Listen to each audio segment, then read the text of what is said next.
We are on live, Anna. The student to get online, and that is that they have good I request everyone to please mute your microphone except our resource speaker and also our host, Ma'am G. Okay, so good morning, everyone, and welcome to the National Council for Physical Educators of the Philippines, or NCPEP Incorporated. We'd like to present to you the NCPEP International Fit Fun webinar series starting last June 22 until July 7, 2020, here via Zoom. So before we start our webinar proper, so we would like to discuss to you the guidelines in attending the webinar. So all participants are requested to be muted for voice hearing during the presentations, but will be able to provide questions via the chat mechanism on the online meeting software, which is Zoom. Also, public participants, which is our participants from Zoom and from YouTube channel and also from our FB page, where can be asked questions and addressed during the public comment periods per schedule or get answered via email if you don't have enough time. The participants will be able to create discussion and ask questions during a discussion period, which will be given to us by our resource speaker and our host right after the presentation. Do not close your session or log out during the webinar. You may leave anytime and in between, but your relog in may not be connected as it may interrupt the system. You can log out after the event finishes. You may not ask personal questions or non-subject related questions during the session. Also, we are asking you to turn off your webcam or your video during the presentation. Even if you are in listening mode, check that your webcam is off or cover the lens. During the presentation also, when not everyone is on webcam, you may need to rely on cues such as hand raising icons or questions posted in chats. Ask questions concisely, avoid wasting time in lengthy introductions, and don't self-promote or spend a lot of time sharing your opinion before asking a question. If you have comments, ask yourself if they will help others before commenting. And lastly, do not use the chat room as your personal water cooler. Just like you would not stand in the back of the room gossiping with someone while a presenter was lecturing, refrain from using the chat room just to socialize. This one is for all our Zoom participants. Okay, so the reminder, so all you need to do is to get your certificate. So don't forget to take a selfie before and towards the end of our session and post to our NCPEP FB page or group using the hashtags FitFun webinar series, NCPEP International, and Fitness Assessment. Attendance link will be posted in our Zoom chat room and our YouTube channel. There are separate links from our Zoom participants, and also we have other links from YouTube channel participants. So the links will be the submission of attendance will be until 12 noon only. For updates and inquiries of our other international events in our NCPEP, all you need to do is to go to our FB account and join our FB group and like our FB page. And also you can subscribe, like, and share our YouTube channel. Okay, so allow me to present our next speaker for our second session of our international webinar series.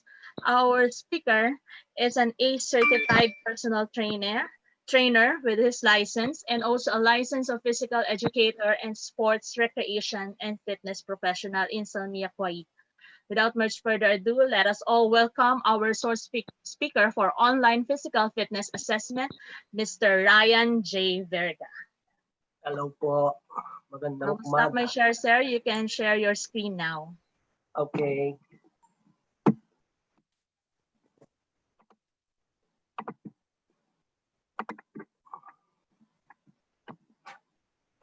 Magandang umaga po sa inyo. Naway safe po kayo sa mga panahon nito. Short story. Just a short story. Initially, we were supposed to discuss fitness testing with the AC standard. But then, nung na-realize namin na ang mga makikinig ay mga teachers na magbibigay ng fitness testing para sa mga estudyante, yung standard ng ACE would not be applicable for students. Kasi yung parameters ng ACE standard are for 18 years old and above. So most of our students are, of course, elementary. So we came up with this, the DepEd Revised Fitness Testing Manual of December of 2019.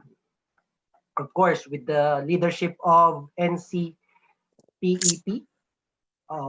and Doc G. Cachola Minas. So, our objective is simply better understanding about the science of fitness testing protocols, and its relevance to one's life, physical education, and athletic program. An appreciation about the norms of fitness testing levels in relation to living, personal development, health, being fit and well. And of course, to recognize and execute that knowledge and know-how on accurate and reliable fitness testing. So generally, ang gusto kong i-share sa inyo is to how can we utilize this new DepEd revised fitness testing using Excel sheet. So later on, pagkatapos na itong presentation ko sa PowerPoint, i-share ko naman sa inyo on how to use all this testing with an Excel sheet. So importante na since may bago na nga tayong norm ng online distance learning,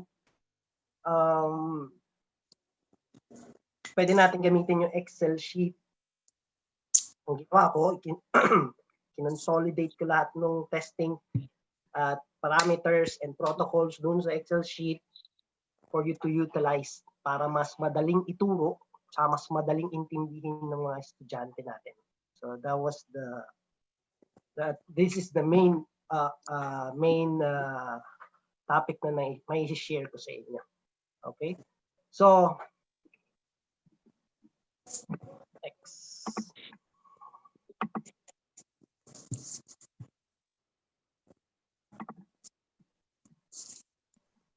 This is a new norm, being home, no? Challenge of distance education, teaching and learning. This is a challenge. Dati kasi mas naituturo natin yung fitness testing sa klase. Ngayon, mas mahirap, kailangan mas maintindihan natin mabuti yung fitness testing para ma-share natin at effectively sa mga estudyante natin. Mas challenging yung pagtuturo ngayon dahil malayo sila at wala na tayong face-to-face. Sir, excuse me, kindly slideshow the PowerPoint presentation, please. Naka-share ako? Pa-slideshow na lang po. Ano? Pa-slideshow yung PowerPoint presentation. Okay, sorry.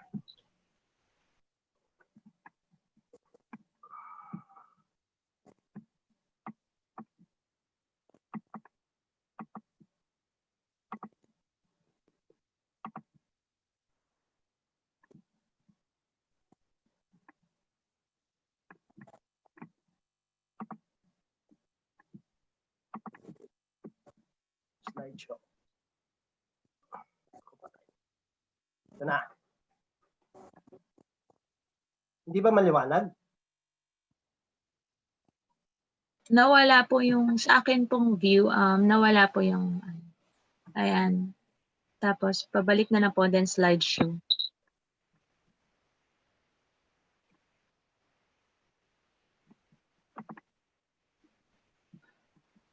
Yan.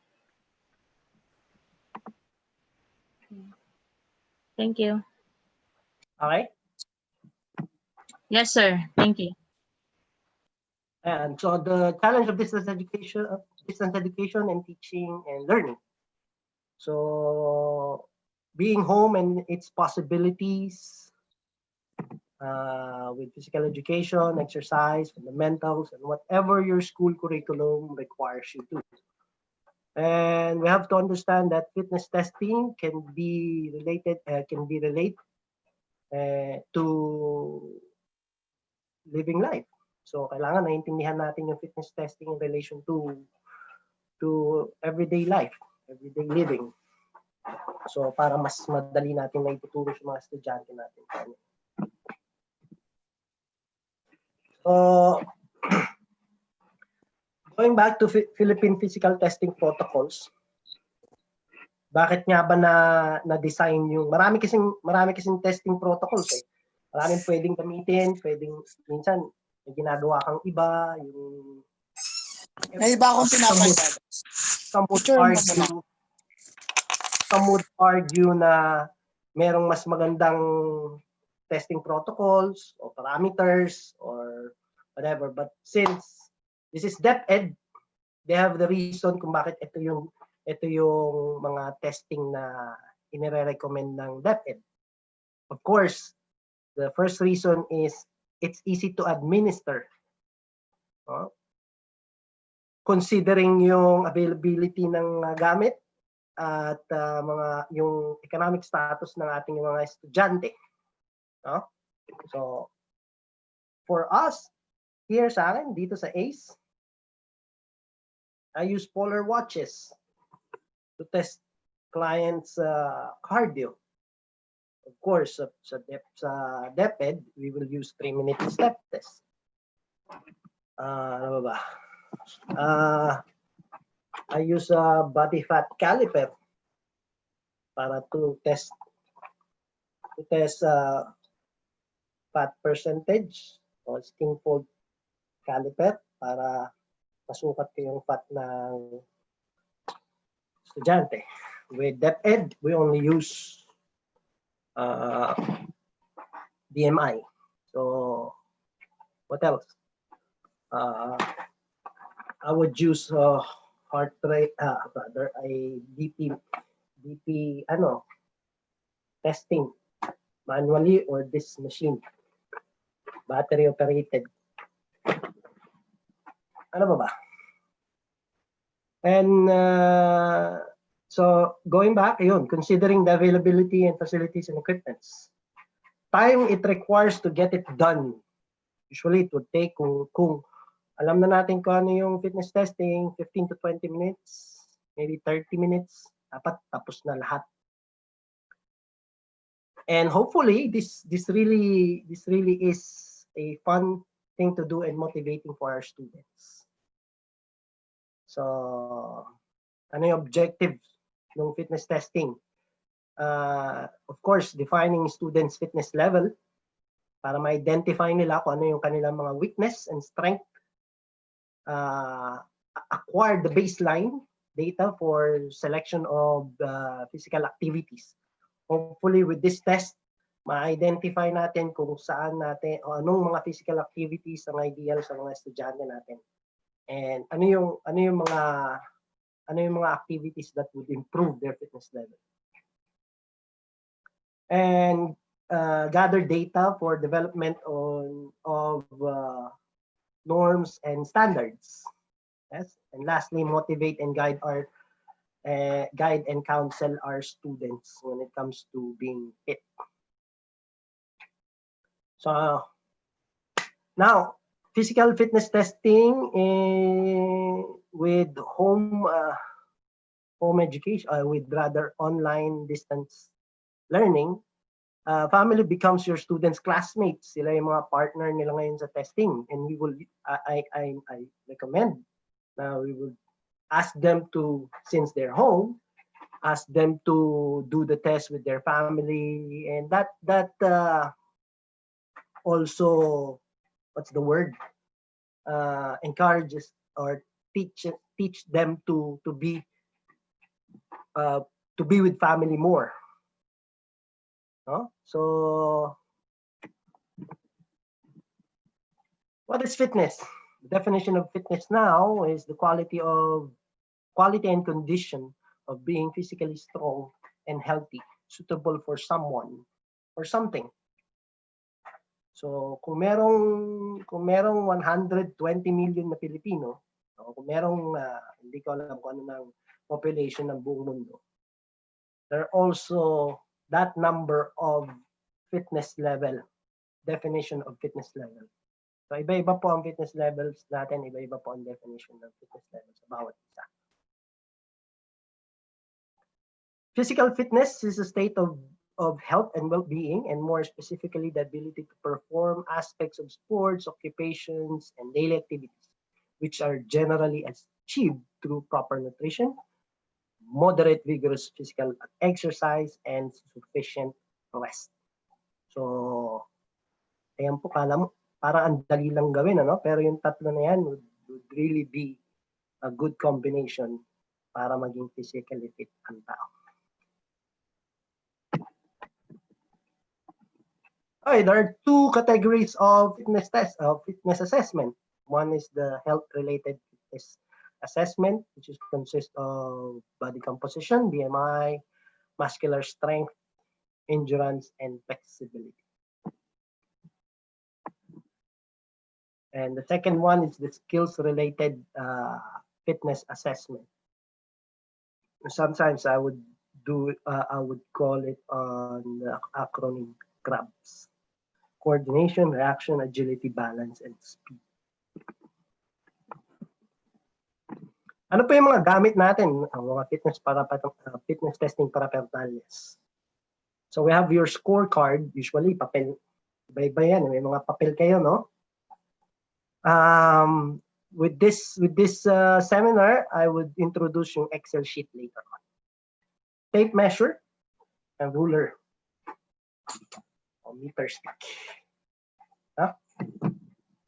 Ruler. Be careful though with the tape measure. Pakita ko sa inyo, ha? Kasi may mga tape measure na mali. So, mag-iingat po kayo. Meron pong mga tape measure na hindi standard o mali. Makikita ninyo yung distansya between 2 and 3. So, siguraduhin nyo po na okay yung mga tape measure na mga gamit. So, mali po yung puti, tama yung dilaw. Be careful when using tape measure. Stopwatch and whistle. Sino bang PE teacher ang walang stopwatch at whistle? Tsaka I bet you marami nang merong stopwatch ngayon with their cellphone. Metronome app for tempo. Nada-download po yan. Pwede po kayo mag-download ng metronome app for tempo. Weighing scale, steps, chair, or any safe platform. 8 inches for elementary, 12 inches for high school. Exercise mat, floor, and table. Open space for skills-related testing. The challenging space that would be required would be for sprinting, which is 40 meters. So, yun po yung pinaka-challenging na space na hanapin ng mga estudyante natin kapag nasa bahay sila o nasa kanila sila. Of course, sipa or 20 pieces bundled rubber bands. 4 grams ang bigat. Masking tape for hexagon agility test or any markers for ground. 3-minute step test. Start with the 3-minute step test. Ano ba ang sinusukat ng 3-minute step test? Ang sinusukat ng 3-minute step test is at the end of 3 minutes, the next 1 minute, we will have to recover. Yung recover or basahin with using the radial pulse. Yung recovery heart rate. Okay? So yung recovery heart rate would define cardio fitness level of our students. So we would again 8 minutes for 8 inch for elementary and 12 inches for student. For high school. Medyo challenging kapag sa stairs. Kasi yung 12 inches, I bet would be second step. Masyadong, baka malayo ang step. So, kung maaari, box, chair, na may sukat na 12 inches para sa high school. Okay. Yung tempo natin sa metronome is 96 beats per minute. So that's around 24 steps up and down in 1 minute. So generally, a student has to make 72 steps up and down in 3 minutes before they could, sit immediately within 5 seconds. Kailangan makuha ng estudyante yung radial pulse niya and count it within 1 minute. Not 30 seconds, not 15 seconds, not 6 seconds, not 10 seconds, 1 minute. Okay? So generally, this 3-minute step test would consume 4 minutes. Okay? So tuturuan natin yung mga estudyante natin kung paano kumuha ng radial pulse sa ilalim ng thumb using 2 fingers. Yeah? Okay. Cardiorespiratory. Ano po yung mga games na pwede nating i-introduce sa mga estudyante natin? Balik natin sila sa kahapon. Paglaruin natin sila ng mga street games. Ask them to play with friends and family. Playing patintero, blan. If you know Block 1, 2, 3 back then, Langit Lupa, Taguan, street ball games, and a lot more.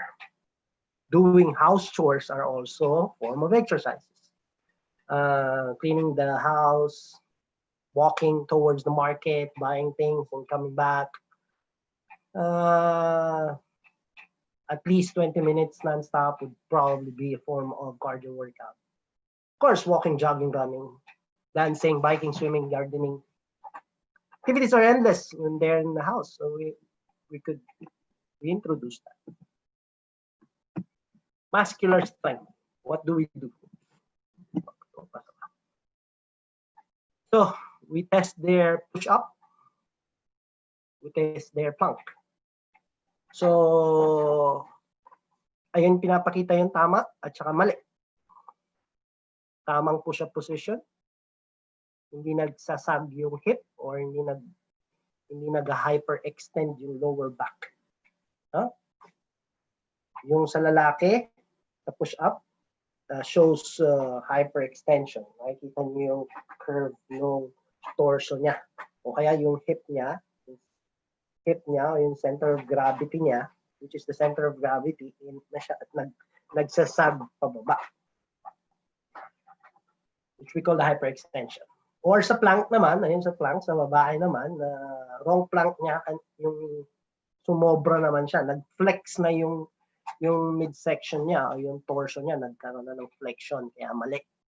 So, nung ibinaba niya yung hip niya properly, hindi nagsag, katulad dun sa push-up sa lalaki, ayun yung tama at mali. Okay? So, one thing we really need to look out when somebody's doing push-up or plank is to watch out for those winging shoulders.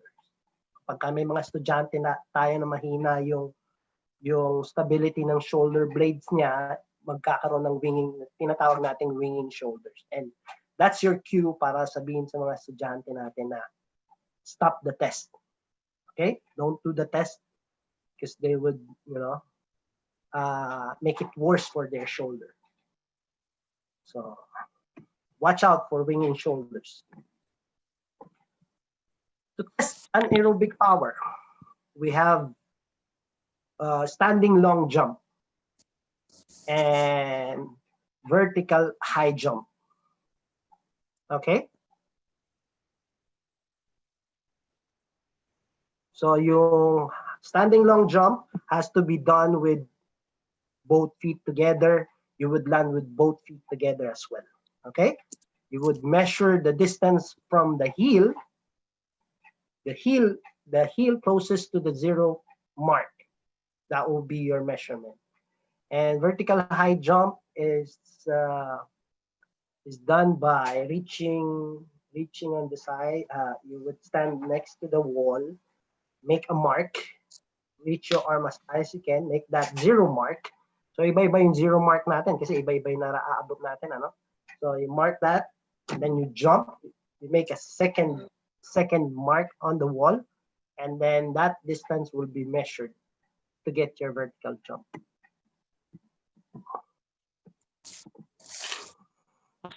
Flexibility, of course, sit and reach. It would really be advisable kung gagawin natin yung sit and reach, pasasandalin natin yung estudyante sa pader para mas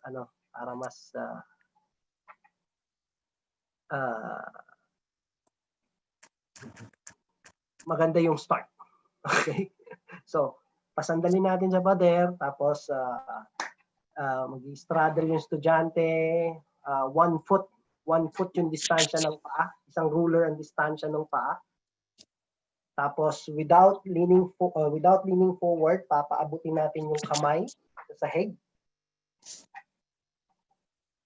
para malaman kung saan yung zero nung tester o nung estudyante. So iba-iba ang zero natin kasi iba-iba yung naaabot natin sa sahig. Okay?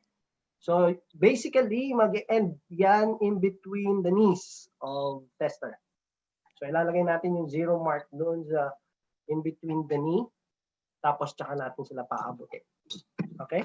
Of course, zipper scratch test o yung tinatawag na pagsukat ng ng flexibility ng balikat. Zipper test. So kung ano yung braso na nasa taas, yun po yung sinusukat nating flexibility. Okay? So kung kanang kamay ang kanang braso ang nasa ibabaw, yun po yung sinusukat. Of course, gagawin din natin sa kabila. Ma'am, may pumapasok, Ma'am Ana. Yes, 40 meters. Hanapin natin yung 40 meters na yan para saan ba pwedeng gawin yan. So, kailangan malaman ng estudyante kung saan pwedeng mag-testing ng speed test. So, sabihan lang natin yung estudyante na mag-iingat sa kalsada. Saan sila mag-test. Baka mamaya may mga dumadaan na sa sasakyan. So, importante po na nagagawa nila itong mga testing na ito kasama yung kanilang mga kamag-anak, kapatid, pinsan, kaibigan, kapitbahay para maging safe sila while doing this. Hexagon agility test. Okay, so gagamitin natin dito tape, masking tape. Kahit chalk sa kalsada o sa garahe nila kung meron man silang garahe. Pwede nang gumamit ng chalk. Patahan. So ang distansya ng elementary is 12 inches ang bawat side. Sa high school is 16 inches. Tama. Okay? So gitna, start and finish. Ang tester nasa gitna, start to finish. So I would ask him to jump in and out the hexagon clockwise, one time clockwise. Let him or her rest for at least 1 or 2 minutes, and then ask him to do it again counterclockwise. We would take the time of the 2 time and then average. Okay, so there are penalties, 30-second and 1-minute penalties. So kapag hindi natapakan yung linya, there's a penalty. O hindi nakalabas, there's a penalty.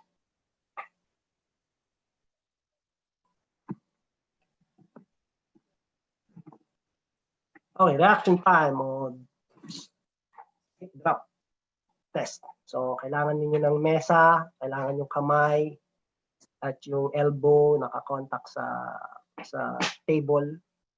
Hindi aangat. So para accurate yung test. And we will put the zero in between the side. Tapos make sure that yung centimeter side is on the thumb side.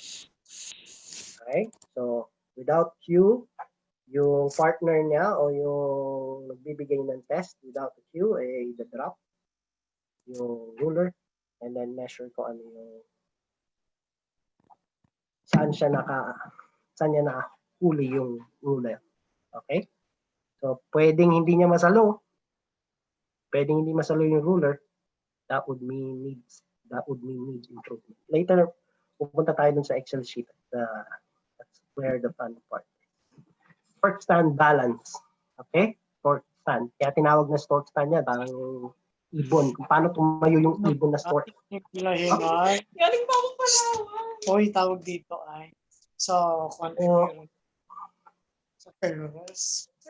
Okay. So, time stop if the tester hop, mandirit, o bumagsak yung sakong nung non-supporting foot o yung non-supporting foot natanggal sa tuhod o pagkakadikit sa tuhod, or yung kamay niya natanggal sa baywang. So, pwede rin palang i-modify yan siya nga pala. Sa mga hindi kayang gawin yung original posture ng torque stand balance, pwedeng i-modify. Ibaba yung paa, lower than the knee. No? Modified. Pero i-note sa testing yon na they did modify. For coordination test using CPAP. Gamit kamay lang ang gamit. Okay? And students will be asked to do within 2 minutes kung ilan yung magagawa nila. Okay? So after 2 minutes, the test would stop. Ilan nung nagawa. Okay. In addition to what the test, dun sa testing na gusto kong i-introduce inyo, I'm reintroducing, suggesting pala, McGill's torso test. See, I believe that yung core strength would be defined by this simple McGill's torso test. No? Simple lang yung testing. Hindi kailangan ng kahit na anong mga maliban dun sa siguro kama o upuan, pwedeng bench para gawin yung yung extension, no? O extension test o yung nakadapa. Kasi pero kailangan huwag masyadong mataas kasi kailangan may humawak sa estudyante to be in this position, or you know what, para hindi siya mahulog sa sakali o hindi magdisgrasya. So I advise na of course meron silang partner to do it and to facilitate yung extension. Tapos kailangan nila ng platform. Okay? So, this test defines kung gaano kalakas yung core nila. Okay? With all sides. Using yung ating flexors o yung sa harapan ng ating yung abs natin o yung tinatawag nating abdominal muscles dito sa harapan. Yung ating flexors. Okay? Sa likod o lumbar area, yun ang ating tinatawag na extensors. Yun yung nagpapatayo sa atin ng diretso. Yun yung ating lumbar area. Yun yung mas importante kaysa sa abdominals. Your extensors are far more important than your abdominal muscles. Kasi your extensors, yung lumbar area o yung lower back natin, relates to all parts of your core. It relates to your side or your obliques or your oblique muscles, and it relates to your flexors. Okay? So, yung McGill's torso test should be done hindi pagka pinaupo nyo sa hips ang estudyante, susukatin kung gaano niya katagal mahahawakan yan ng hindi magkakaroon ng deviation o hindi magra-round ang shoulders. No? So kailangan upright position muna. Pasasandalin natin sa kung anong bagay yung estudyante nang nakaupo sa balaks, nakaupo sa hips. Tapos kapag nag-umpisa na yung test, tatanggalin natin yung sinasandalan and then start the time. Pagka nag-round ang shoulders, nawala siya sa pagkakapos niya, stop the time, ilang segundo niya nahawakan.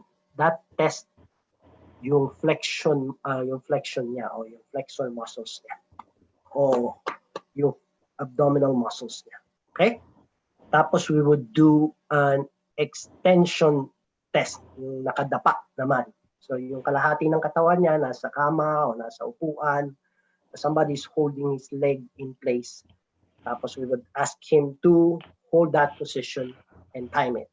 Pagka gumalaw, bumaba yung upper body, nahulog yung upper body o bumigay yung upper body, nahulog, nawala sa normal, nawala yung pagka-parallel niya sa sahig, or inangat niya yung upper body niya o nag-hyperextend siya, stop the test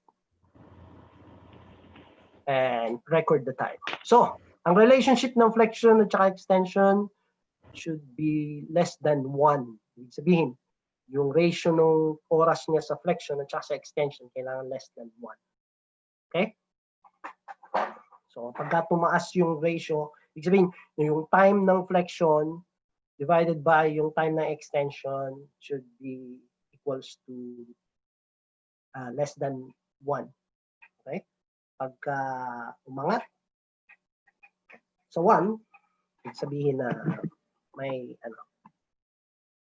mamaya makikita natin sa Excel. Same thing with RSB or LSB means right side bridge and left side bridge. Okay? So, ganyan po ang gagawin natin sa side plank o side bridge. Okay? Kung makikita ninyo yung sa kaliwa, yung sa baba, kulang po ang angat ng balakang. Kailangan po halos nasa normal standing position. Kung titignan pagka nakatayo, dapat parang naka-standing position. Naka-align lahat. Hips. Okay? Hindi mababa, hindi mataas. Okay? So, pagka hindi kaya ng estudyante yung side bridge, we could ask them to do it with their knees and then take note of that. Huh? So, ang relationship ng side plank or side bridge should be at least not greater than 0.05 to 1.05. Okay? Sorry. Wala ako. Okay. Namaya, ipapaliwanag din yan sa Excel sheet. Of course, yung side bridge in relation to the extensors. Kaya sinabi ko kanina, importante yung extensors or yung lower back o yung lumbar area. Mas importante yun sa lahat ng sides ng torso. Okay? So, ituro natin sa estudyante na kapag core workout, ang bigyan nila ng pansin is yung kanilang extensors o yung lower back o yung lumbar area. Okay? Kasi pagka mahina yung lumbar area, it gives muscle imbalance, stiffness, it gives pangit na function, physical functions ng ating mga estudyante. So, ituro natin bigyan natin ng importansya yung lumbar area nila, pagpapalakas ng kanilang lumbar. Okay, this is just a progression, an example of progression. Okay, we will use push-up planks progression on this suggestion. No, so di ba mayroong plank at saka push-up testing sa nakasama yung fitness testing. So, i-test natin yung estudyante, titingnan natin kung ano yung resulta ng kanilang testing. Tapos, they could start with doing plank with their knees. Okay? Pagka tinest na natin sa kanilang plank on their knees, tapos okay naman yung position nila, nakita natin okay yung position nila, and then we could move to extending their arms on their knees, preparing for a modified push-up. That's number 3. No? So nag-modify push-up na sila at nakita nila yung improvement nila, and then we can move them to number 4, normal plank on their toes. No? So test na naman. Sabihan natin mga estudyante na okay ka na dun sa plank position mo, okay na yung result mo, then move to the next level, which is push-up, extended arm plank. No? So pagka kaya na nilang i-hold yung push-up plank according to another test, then we could proceed them to doing push-up. We don't recommend push-up right at once. We have to start somewhere. No? Kaya merong testing eh. Kaya natin tinitest yung mga estudyante. And again, remember, with push-up planks, we have to watch out on winging shoulders. Kasi hindi lahat ng estudyante kaya yung, lalo yung mga may weight issues. Hindi kaya nung upper body nila na buhatin yung weight nila.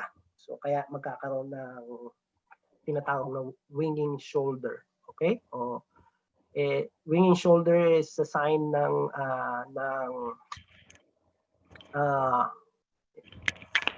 stability ng shoulder blades. Okay? O ng yung disc dito sa balikat natin sa likod. Okay? So that's done. Now we will proceed to my other presentation, which is the Excel sheet.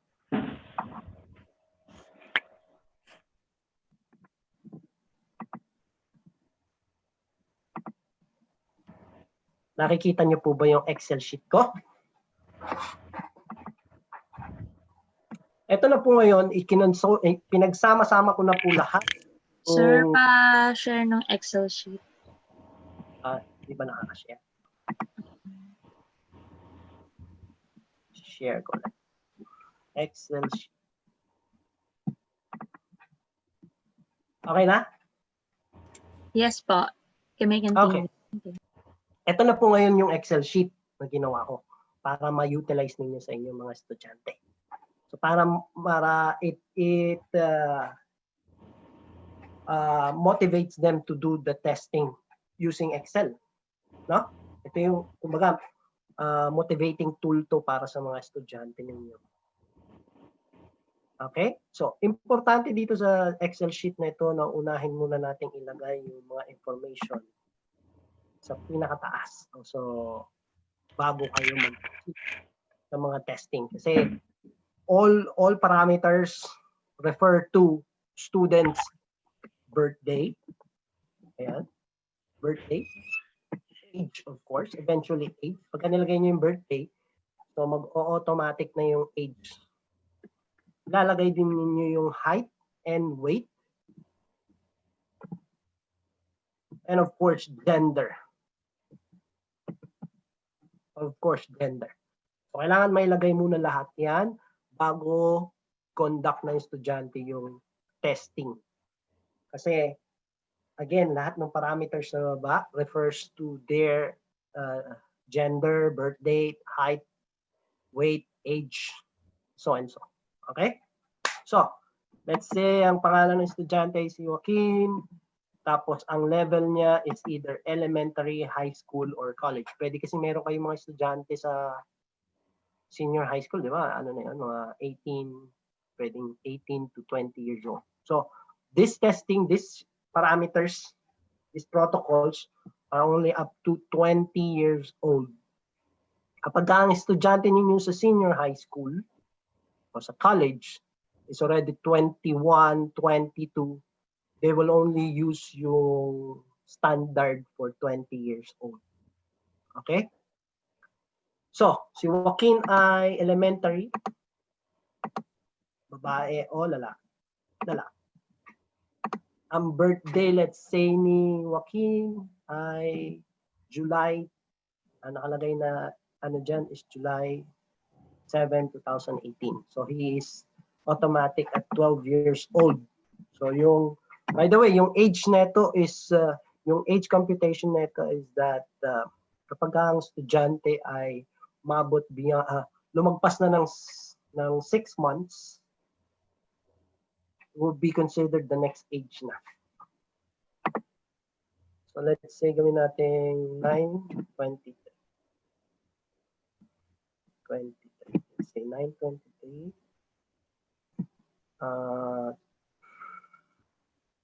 2000, say 2007. Okay, tingnan po yung sa age. Automatic, 13 years old. So sa height, ang kailangan natin is in meters. Kung ang alam ng estudyante ay inches, ayun po, meron po tayong height and weight conversion sa right side.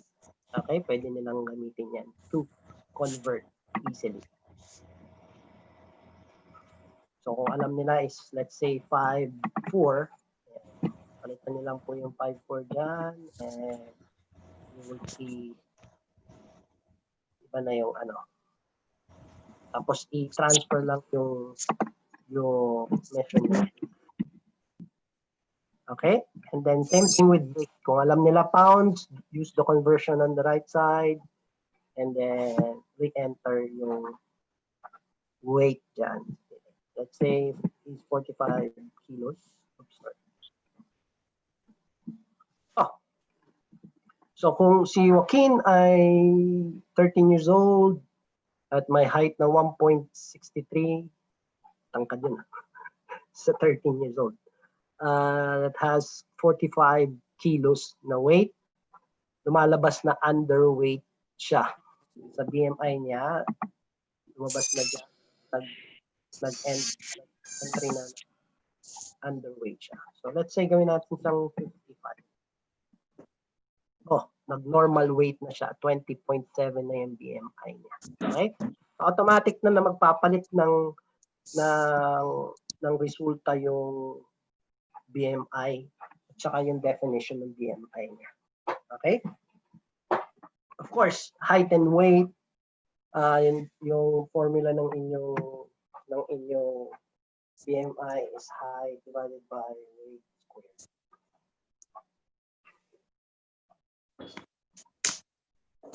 Yeah?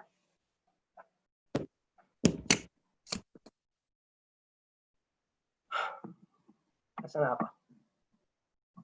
Next, cardio. 3-minute step test. So, with this cardio testing, the maximum heart rate natin dito is mababag,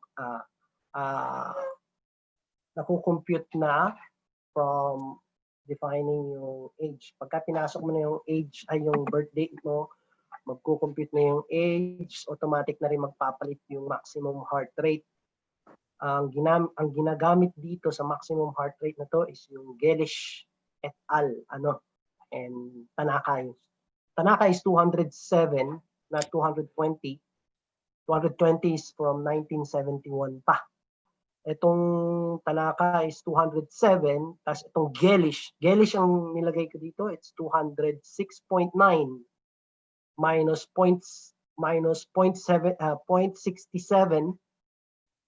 of the age. No? So, yung 220 kasi na maximum heart rate gives a standard deviation of plus and minus 12 beats per minute. So, nagkakaroon ng mga distansya ng difference of 24 beats. Masyadong malaki. So, with Gelish, yung 206.9 ba? 106.9 o 207, round off to 207. Kakaroon ng minus or plus 7 standard deviation ng beats per minute. Okay? So mas accurate. So resting heart rate or recovery heart rate, paano po ba kunin yun? Pagising sa umaga, we ask our students to get their resting heart rate for at least 30 seconds or 1 minute na. Let's ask them to measure their resting heart rate for 1 minute para malaman nila kung ano yung kanilang recovery or resting heart rate. Okay? So that defines yung cardio level ng estudyante natin. And it's best accurate time to get it is pagkagising. And we ask them to do it 3 times in a row and average it para malaman nila kung ano yung kanilang accurate na resting heart rate. Okay? So turuan po natin yung estudyante kung paano bumasa ng radial pulse para malaman nila kanilang resting heart rate. Okay? So pagkaalam po nila kung ano yung resting heart rate, which is normally between 70 to 110 normally para sa mga bata. Sa mga adult is between 60 to 90. So, mas mababa yung resting heart rate, mas maganda. Let's say, ang resting heart rate niya is 70. So, pagka nagpalit na po yan, magbabago na rin po yung, pwede nyo palitan yung carbon and minimum training heart rate kung gusto nyo. Pwede natin yung 60. Pwede natin itong 80. So, malaman ninyo kung ano yung training heart rate na dapat ma-attain ng estudyante natin when they are training. So, pagka nag 3-minute step test na po, 3 minute, 72 steps up and down, tapos within 5 seconds, they have to find their recovery heart rate pagkatapos ng 3 minutes.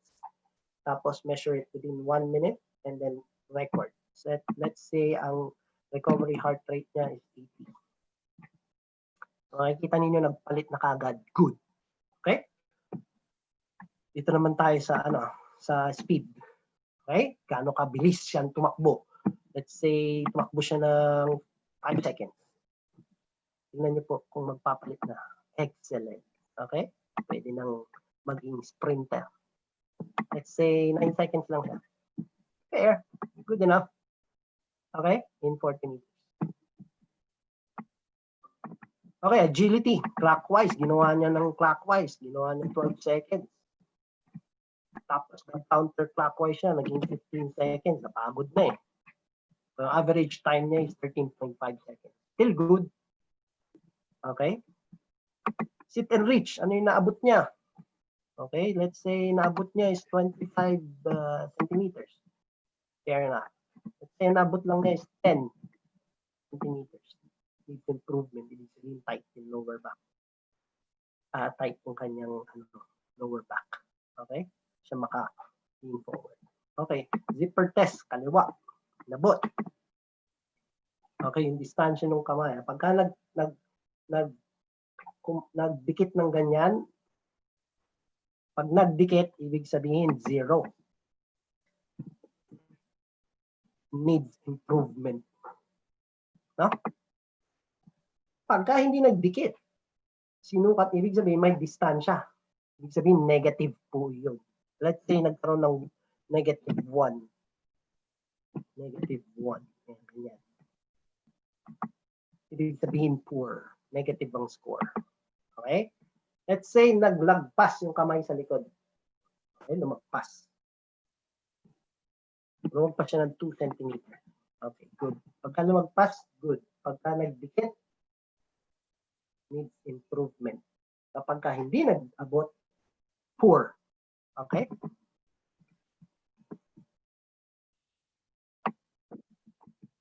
Balance, Stork stand. Patatayuin yung estudyante sa isang paa at susukatin. Tandaan yung mga protocols ng testing kapag failed na o tapos na yung testing. Pagka nawala sa balanse, nagkumandirate, bumagsak yung sakong, tanggal yung kamay, tanggal yung non-supporting leg sa tuhod, stop the time. Okay? So let's say 15 seconds lang ginawa niya. Let's say 20 seconds pa yung kabila. Okay? So reaction time, pagsalo ng ruler. Let's say sa initial niya, hindi niya nasalo. Did not catch.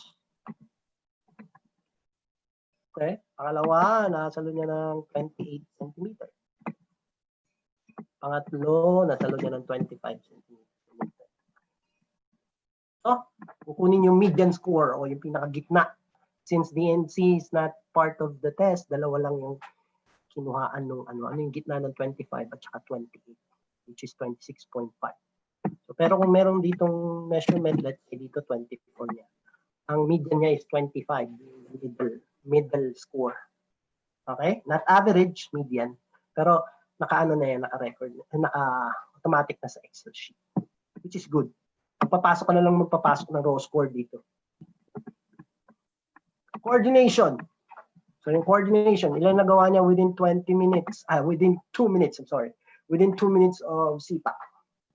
So first trial niya, nakagawa siya ng 30. Second trial niya, 40. Third trial niya, 21. So max hit ang kinukuha ko, ano yung pinakamataas na score, yun yung magiging record, which is very good. So kung itong 40 na to, let's say gawin natin siyang 25, so magiging score is 30. Again, dyan na yung definition ng parameter, ng will be good. Push up. Ilang push up niya, ilang push up ang nagawa niya. Let's say nakagawa siya ng 10. There. Plank, gaano katagal niya nakahawakan yung plank. Remember yung mga protocols ng plank. And push up, remember, watch the winging shoulders. Sasabihin natin sa mga estudyante kung ano yung winging shoulders para that's the reason to stop. By the way, sa 3-minute step test, kapag kami ang mga estudyante natin, merong tight lower back, nagko-complain sa tuhod, that's yung, yung red flag natin na huwag nang pagawa yung 3-minute step test kasi baka lalong masaktan ng estudyante. Okay? Lalo yung mga mabibigat may mga weight issues. So, tatanungin natin mga estudyante kung meron silang lower back problems o problema sa tuhod. It's their cue not to do the testing. Okay? So, pwede silang magkaroon ng excuse para not to do the test. Okay? But it would be note on their fitness testing para malaman natin kung ano yung kailangan nilang i-improve. And of course, yung torso test battery. So, yung flexors, remember, yung sa abs, yung nakaupo sa balakang, susukatin gaano katagal. Side plank o side bridge, left and right, susukatin gaano katagal. And of course, yung extensors, o yung nakadapa, yung kalahati ng katawan nakahang. So, susukatin lahat natin. So, ayan na po yung parameters niyan. So, kung 30 seconds yung flexors, 20 seconds yung right side, left side is 25, and extensors 30 seconds. Ayun na po yung definition ng kanilang core strength. So yung relation ng flexors sa extensors is 4 kasi 1 halos magkasing lakas yung, so ibig sabihin yung hatak ng flexors o yung front muscles mas malakas kaysa dun sa lower back. So ibig sabihin nagke-create ng pangit na posture yung harap kaysa dun sa likod. So, nakaganyan yung estudyante. So, kailangan mas malakas yung likod kaysa sa flexors. Okay? So, pero kung ang flexors, let's say nasa 20 seconds. Sabihin, mas malakas yung extensors, no? Good ngayon kasi mas malakas yung lower back. Okay? Let's say yung side plank, yung side, ibig sabihin lumalabas na mas malakas yung kanan kasi, yung left side kasi 25 seconds yung nagawa mo sa left, tas 20 seconds lang yung kanan. So parang lalabas nun mas, paano ba? Ganito. Ibig sabihin mas malakas yung kanan. So magkakaroon ng deviation sa posture, no? Kasi mas malakas yung kaliwa kaysa sa kanan. So, dapat yan, hindi masyado. Let's say 23 seconds. Sorry. Let's say 23 seconds itong isa. 23 seconds. Tapos isa naman 20 pa. 4 pa rin.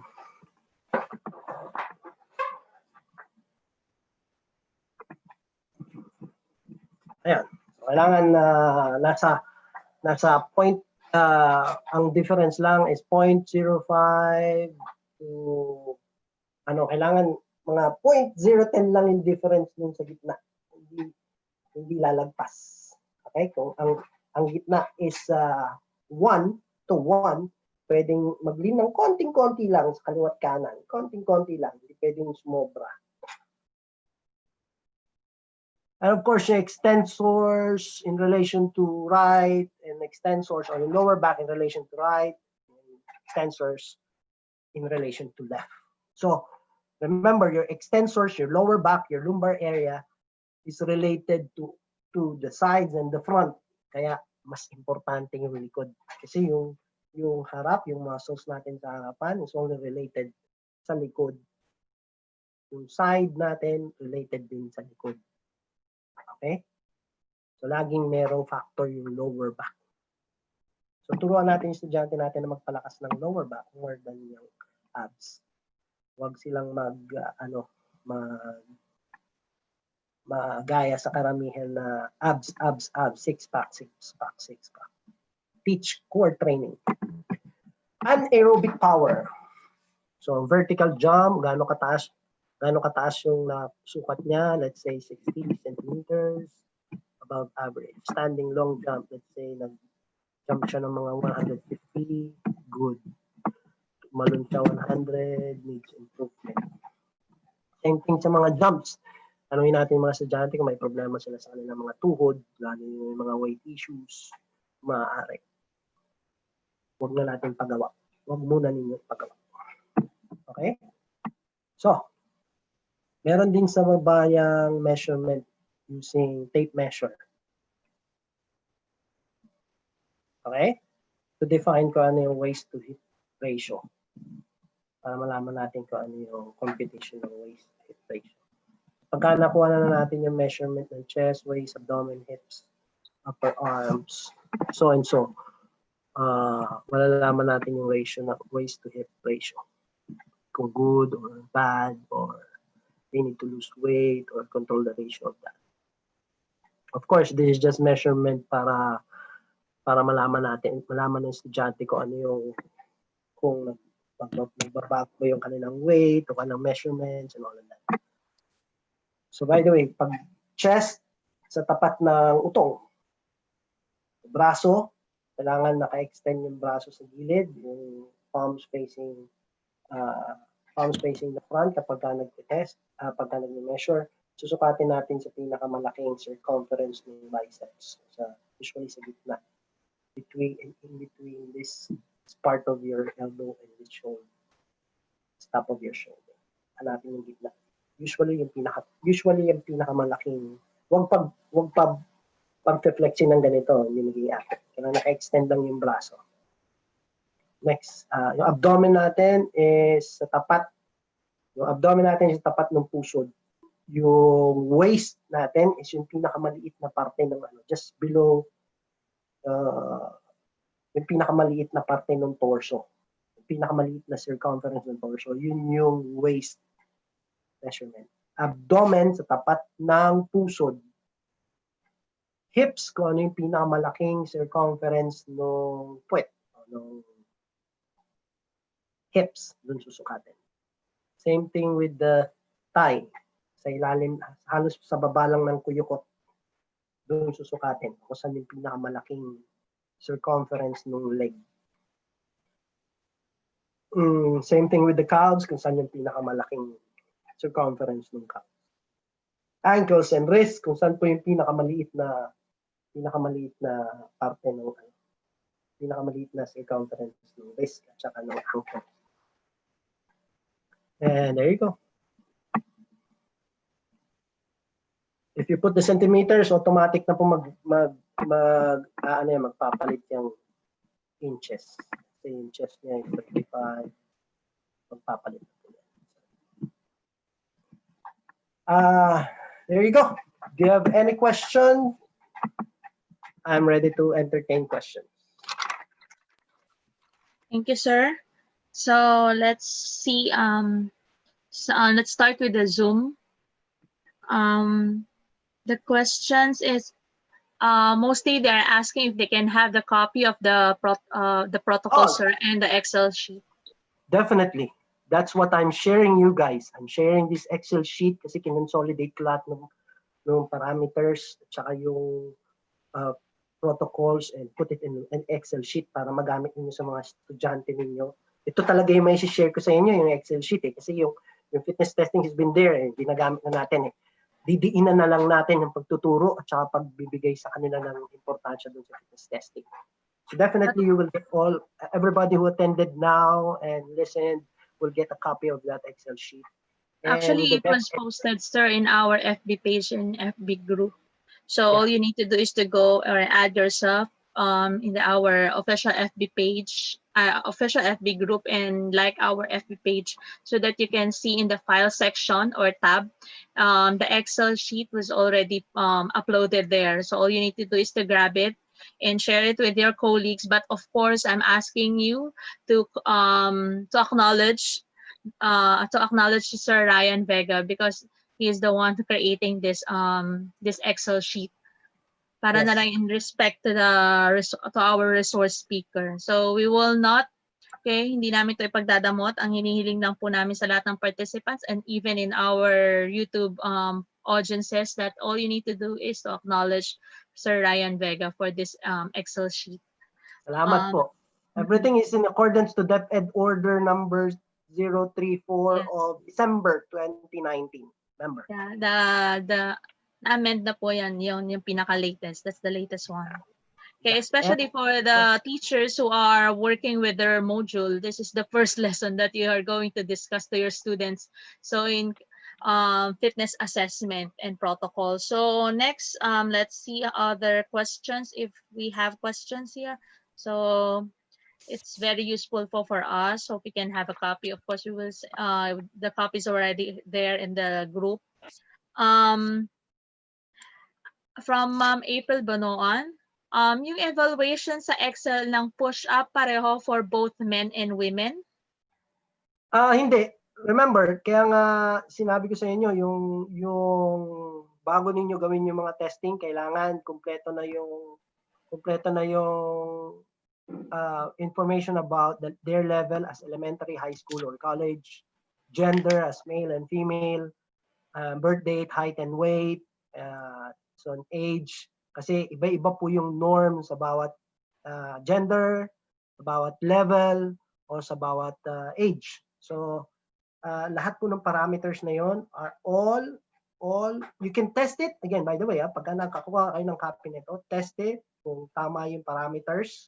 If you have problems, you let me know. And but we have tested this and retested it and see kung tama ba yung mga parameters na lalabas. It's good, fair, or bad. So remember, pagka hindi nakalagay doon kung ano yung mga factors of your students, baka magkamali sila ng resulta sa baba. Kasi tignan muna ninyo kung tama yung nakalagay na record if they're elementary, lalaki o babae, and birthday and all. Okay? So nakatago po yung mga yung mga parameters na diyan po yan. Kaso nga lang, nakalock po yan, hindi niyo po pwedeng baguhin yung mga yung mga parameters o yung mga norm na nakalagay diyan sa Excel. Yes, I think because this Excel sheet is still in process of for validity and reliability, so we can ask for the comments once you use this in your class. Okay, we can ask we are asking for your feedbacks regarding the usage of this Excel. So you can send a message to us and also to Sir Ryan directly, so that he can upgrade or improve the Excel sheet and share it to you guys again. Yes. Next question from Ma'am Jennifer. Ma'am Jennifer, can we allow the students to use the Excel sheet so that they will be aware of their scores? Of course, this would make it easy for them to understand kung ano yung mga parameters, yung mga values, yung raw score. Mas madaling ituturo sa kanila kasi pagpasok lang ng raw score, malalaman na nila kagad kung anong bad, kung anong good, kung anong fair, kung anong excellent. So malalaman na nila kagad agad. Kasi dati, di ba, susulat pa natin yung raw score sa papel, tapos kukunin pa ninyo yung definition. It takes time, di ba? So this would make it easier for them and motivating for students to see.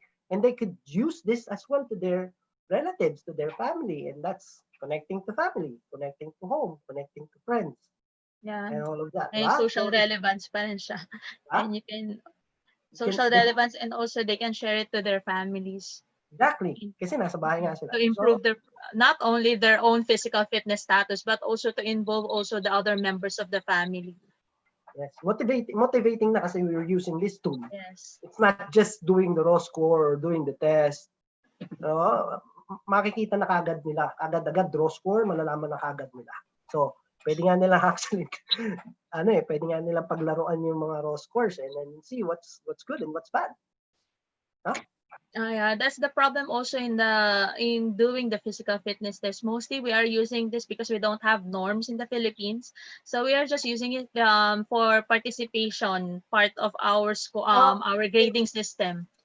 Yeah, But exactly. if the It's students our really responsibility. evaluate, yes.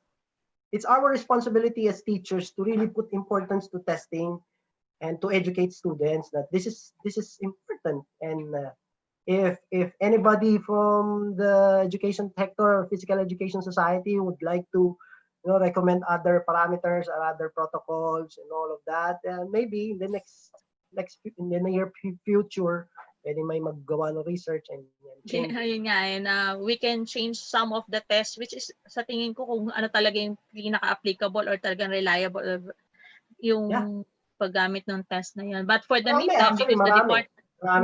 Maraming pwede pang idagdag sa dami. totoo lang, like body weight squat. Pwedeng maglagay ng body weight squat, no? Kaso nga lang, ang problema kasi ng body weight squat is hindi lahat kayang mag-Asian squat, yung tinatawag na Asian squat, yung nakaupo ng nakatodong full squat, hindi lahat kaya yun eh.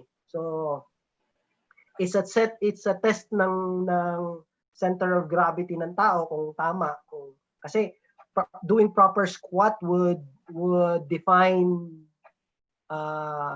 yung center of gravity ng tao kung tama. So pwede rin malaman kung ano yung imbalances ng estudyante sa squat kung tama. Yeah, I think, sir, that is most on functional movement screening because I'm using that also. Functional movement screening, you can use that. But actually, we're not using that in the junior high school. I'm using that but I'm using that in my specialization classes in special program in sports. But that particular content or subject of movement screening, these are all in the learning competencies in senior high school for sports track, human movement. Exactly. Senior high school, you can teach them how to stand next to a wall, Yes, yung sakong nakadikit, yung puwet nakadikit, yung balikat nakadikit, yung ulo nakadikit sa pader. May students before, they are thinking na akala nila madali lang yung test. Pero actually, that's the time they realize ang hirap pala. Nasusubsob sila sa harapan. Nasusubsob yung mga, particularly yung mga static balances na yon.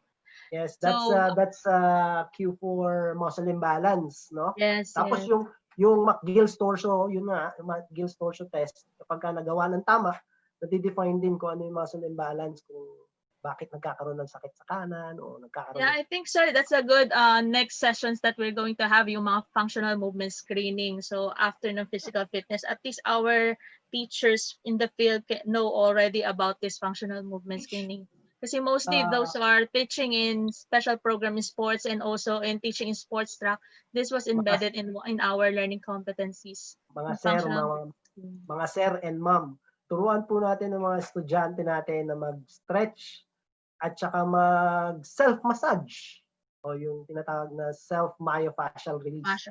Gamit lang ang mga bola. Papakita ko sa inyo yung bola. Ano ba yung mga bola ko dito? Ito. May iba-iba akong bola. Ana, may question si Sir Mark. Later, after the discussion, after the presentation of Sir. Okay, ano po yun? Ano po tanong?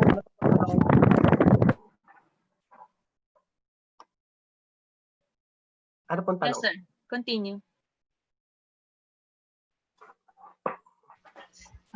It is necessary to complete all the information tests given in the Excel file. That's come from Carl Eddie Malabanan. Depende na po sa depende po sa inyo. Hindi naman po lahat kailangan kompleto. Ang kailangan mga kompleto diyan is yung umpisa, yung level ng estudyante, yung gender, birthday, height, and weight. Kasi lahat yun would relate to all parameters sa baba. Now, all testing, hindi lahat po ng testing is applicable to students. Remember, sinabi ko po kanina may mga conditions po sa tuhod, may mga weight issues, may mga lower back problem. Baka hindi nila kayanin magpa-akyat panaog sa 3-minute step test o mag-jump. kasi baka lalo silang masaktan. So may mga doon sa memorandum ng DepEd, mapapakita doon kung ano yung mga hindi dapat na mga excuses na dapat i-entertain para sa mga estudyante para hindi gawin yung testing. Kasi pagka hindi nagawa ng estudyante yung mga testing, that's a result by itself. Ibig sabihin, hindi niya nagawa, ibig sabihin, meron siyang condition na kailangang bigyan ng atensyon. Okay? Not doing the test doesn't mean failure on the side of the student. It's a result. Hindi nila kayang gawin, ibig sabihin, meron silang condition na kailangang bigyan ng atensyon bago sila maka-function, bago sila makapag-PE, bago sila makagalaw. Not doing the test doesn't mean students should be failed, no? Failing the test doesn't mean they're failed kasi it doesn't apply to the grades ng estudyante. Pero wag naman nating sabihin na yung testing will just be just to do it.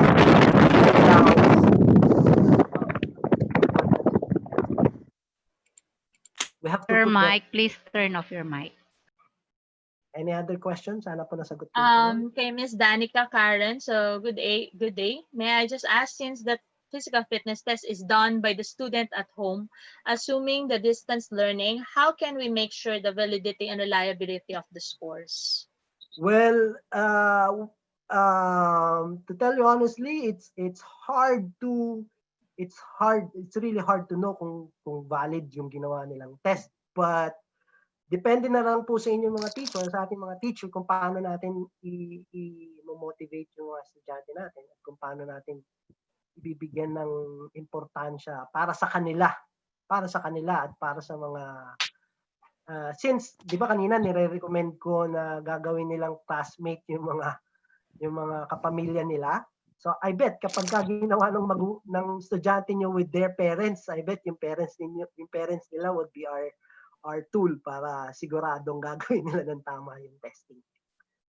No? Kasi it's just letting our students know their fitness level. At the same time, we're educating their family and their parents and their brothers and sisters, their cousins and whoever. So I guess we could utilize their relatives to make sure that they're doing it properly. And besides, again, if they don't do it, we simply saying na that's not my loss. That's not our loss as teachers, but we have to teach them yung importance. We have to put paano ba? Idiin natin yung importansya ng fitness testing. Okay. Thank you, sir. Another question. So from I don't know. Kay J.Lys Vicente or J.L.Y. Vicente, do we have an online app to use to serve as journals for everyday workout? Do we have what? Online app. I think this one, if you're going to have your journal, J.L.Y. Vicente, all you need to do, you can use app. For example, if you have Google Classroom, you can put that in your Google Sheets or Google Docs, or you can also have Flipgrid. There are some tab there that you can use for your journals of your students, particularly in performing the fitness test assessment or fitness assessment. Yun yung tinatanong niya, sir, kung may mga online apps ba that they can write down their journals. There are a lot of online apps. Ano pa pong tanong? Ma'am Brenda Sumang, sir, what if other students don't have the equipment or open space needed for other fitness testings? That's the challenge eh. Pero most of the testing can be done with almost nothing to use. It's almost nothing to use. I bet you marami naman sa kanila may mga cellphone para gawing stopwatch. O ano pa ba? So kung wala talaga silang lugar para 40 meters, edi I don't know, they probably didn't get to really test their speed and ask them to find any other resources from classmates or from nearby places para makakuha ng, kasi yung pinaka-challenging is yung 40 meters eh.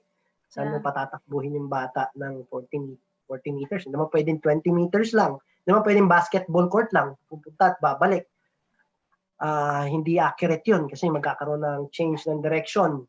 Pagka nagkaroon na ng changing ng direction sa basketball court, which is 20 meters, pag bumalik na, iba na yung resulta nun eh. Kasi nagpalit ng direction, pag nagpalit ng direction, babago yung speed. No? So it's really challenging. It's really challenging, pero again, the point of this Excel sheet is to motivate them to really find yung, it's teaching them. We're teaching our students to be more responsible actually with this homeschooling and with this online distance learning.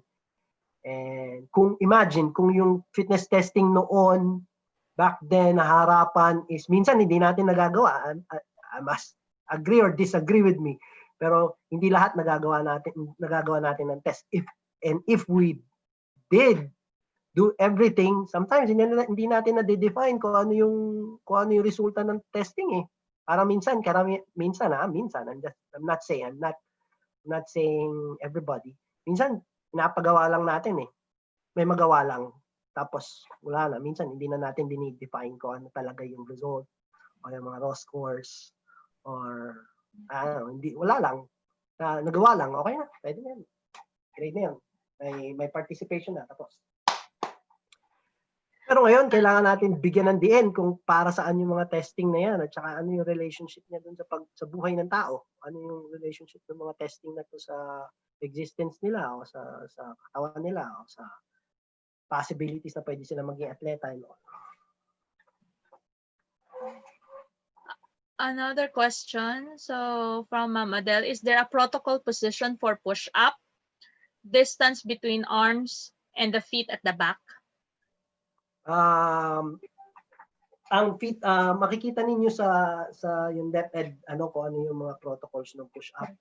Mapapakita doon yung bibigyan kayo ng copy at nandoon lahat ng mga protocols. But basically, pagka nag-push up, pagka pinadapa ninyo ang estudyante, ipalagay lang po ninyo yung mga kamay nila sa tapat ng kilikili nila, just a little outside their shoulders. And their fingers should be pointing that direction.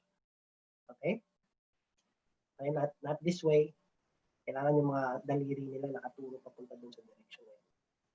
Okay, just a little wider than the shoulders, sa tapat ng kilikili. Okay? At saka yung paa nila has to be shoulder width, hip width, yung paa nila. Okay? Okay. Sir Ronnie Baldas, just a statement.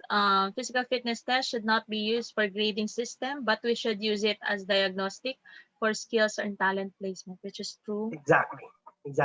It's not, again, sinabi ko kanina, yung failing of the test doesn't really affect somebody's grade, or not doing the test doesn't affect grade. But not doing the test or failing the requirement to do the test is already a result in itself. Kasi kung hindi nagawa ng estudyante yung testing, ibig sabihin, let's say, di ba sinabi ko sa plank at sa push-up, meron siyang winging shoulder. Note doon sa testing niya na may winging shoulder siya, hindi siya pwedeng mag-test ng push-up on plank kasi meron siyang problema sa stability ng kanyang shoulder blades. So, that alone is a result of the test. Ibig sabihin, hindi siya pwede mag-push up at mag-plank. Kailangan i-address muna niya yung kanyang shoulder injury bago siya makapag-push up o plank. Okay, so there are some are asking for the if you were not able to capture everything, this is recorded. It was posted also. It will be posted in the YouTube channel and also in our Facebook group. So we will not allow Sir Ryan to discuss again the other protocols. So magkakaroon kayo ng copy nung magkakaroon din sila ng copy nung memorandum nung DepEd Order 034 of December of 2019. So lahat naman po doon ng diniscuss nyo ay mostly you can do that inside the home, inside the Yes. house. Inside the house. Pwedeng gawin inside the house. Probably except yung sprinting kasi 40 meters ang haba nun. Okay, so that's it for the FB group. There are some questions in the YouTube. Let's see. Just gonna put if you have a copy. So I mentioned, sir, what can you suggest for students with health conditions? Are we gonna spare them from fitness assessment, or do you have a special activities for them?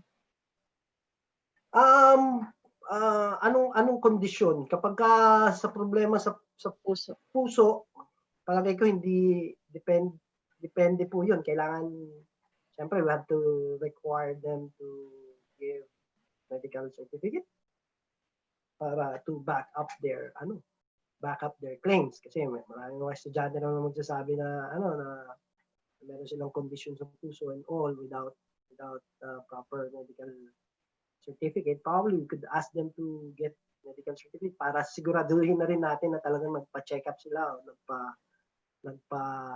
binibigyan nila ng concern yung kanilang condition. So if they do have conditions with their heart or weight issues, we don't ask them to do 3-minute step testing or kung may weight issue, we don't ask them to do jumps or things like ano pa ba? Anong ang recommendation natin for them to do exercises? They could do very light exercises or floor exercises. And But everybody, it depends on the disability or health exactly, condition. everybody has no excuse when it comes to stretching at least.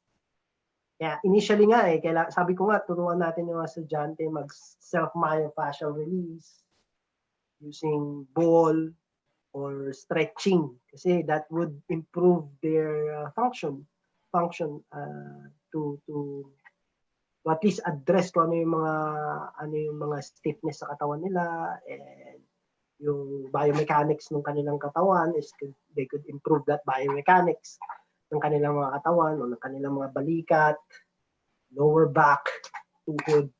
And doing floor exercises would be beneficial enough for everybody, whether they have condition or not. Okay, so last two questions, sir. So is this physical fitness test also applicable for college or tertiary level? Again, kanina sinabi ko po yung level hanggang 20 years old lang po. Ang parameters nito, according to DepEd, is only designed up to 20 years old.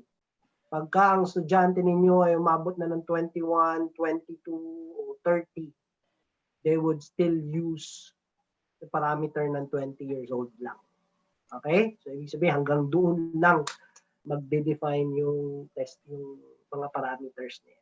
So, kapag matanda na po sila, since I bet there will be like 1% ng mga estudyante ninyo is more than 20 years old. So, pagdating noon, ang standard na nung adult yung gagamitin o yung AC standard. Again, hindi yun yung itinuro ko kasi karamihan ng estudyante, 95% of your students are below 18 years old. No? Okay, thank you, sir. Last question from Liberty Pangilina in our YouTube audience. If you have, sir, can you give us a copy of plan or design of special assessment activities for students with health conditions? But ba tayo nun? Wala tayong parameter and norm para dun sa mga special conditions na yan. So, I do have the norm for adult with ACE standard, or American Council on Exercise standard. But for special cases, I don't. I think there's no separate assessment tool for those who have I don't think there's I don't think there's a separate assessment for special condition clients. Again, if they cannot and they have the valid reason not to do the test, don't make them do the test. Just find the right certificate, medical certification for them to be excused to the test. Okay, and again, that alone is already a result by itself. kung hindi nila magagawa yung testing, it's already a result by itself, defining their fitness level na hindi nila kayang gawin yung testing kasi nga of these conditions, of this excuses. Okay, so last from Dr. Torres, this is a statement and I think a challenge. So it is encouraging everyone to conduct a nationwide mass testing following the physical fitness test standards must be done again. So that the bank results of all the fitness or fitness results that we can have or to formulate our own fitness Philippine national standard or norms. Exactly. Hopefully we could change the norms. Sir, thank you, sir.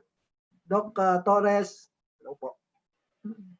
So I think that's it. So thank you very much, Sir Ryan Vega, for the second time around for discussing thoroughly about physical fitness testing. And reminder, those who are here in the Zoom, you have separate link or different link from our YouTube channel audiences. So the links were already posted in our FB, in our Zoom meeting or chat room, and also the link for our YouTube channel audiences were already posted in the comment section. So before we end our session, let us give our hand a certificate of recognition to our source speaker. National Council, may I read the citation to you?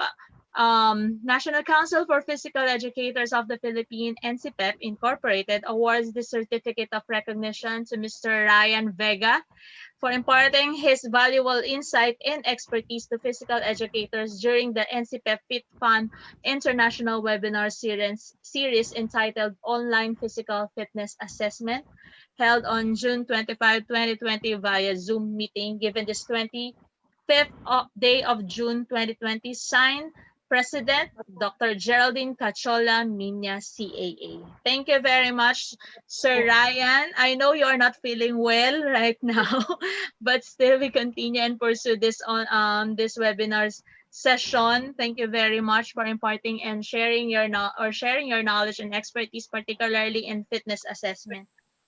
Salamat din po. Maraming pong salamat again to our audience. You can share this video and like and share and subscribe to our YouTube channel so that all our physical educators must be updated in this online fitness assessment and they will be prepared for this incoming school year. Mostly kasi talaga, sir, nasa online din ang gagawin po, particularly in those teachers who are in the Department of Education. Maraming pong salamat, sir. May I request those who are the participants here in the Zoom, kindly open your video cam or webcam so that we can have our photo ops together with our resource speaker. Once again, the attendance will be until 12 noon only, and please use our hashtag, the one that I presented a while ago, NCPEP Fit Fun Webinar Series, NCPEP International, and hashtag Online Fitness Assessment or Fitness Assessment with Mr. Ryan J. Vega. Thank you, sir. Let's have our photo op now, Ma'am G. Sir Alex. Si Sir Alex. We have 2 grids po. Yan. So, nandiyan sila Dr. Maragalona, Dr. Torres, who else there? Congratulations. Ang ating mga regional coordinators and those who still want to be a member of NCPEP, the registration form or membership form is still uploaded in our FB page and FB group. You can check it out, then you can send a message if you are interested. Let's take picture now. Ma'am G. Smile. Ma'am G, asan ka na? Yeah. I'm here. Okay, ready? 1, 2, 3. One more. 1, 2, 3. Other set. Other set. Ready? 1, 2, 3. One more. 1, 2, 3. Thank you. Thank you very much. Thank you, don't forget Ryan. our next session. Salamat, Sir Ryan. Okay, Ma'am G, our next session I think will be with Coach G Ford. Am I correct? Yes, it will be on the 29, 9 to 10, 9 to 10 o'clock.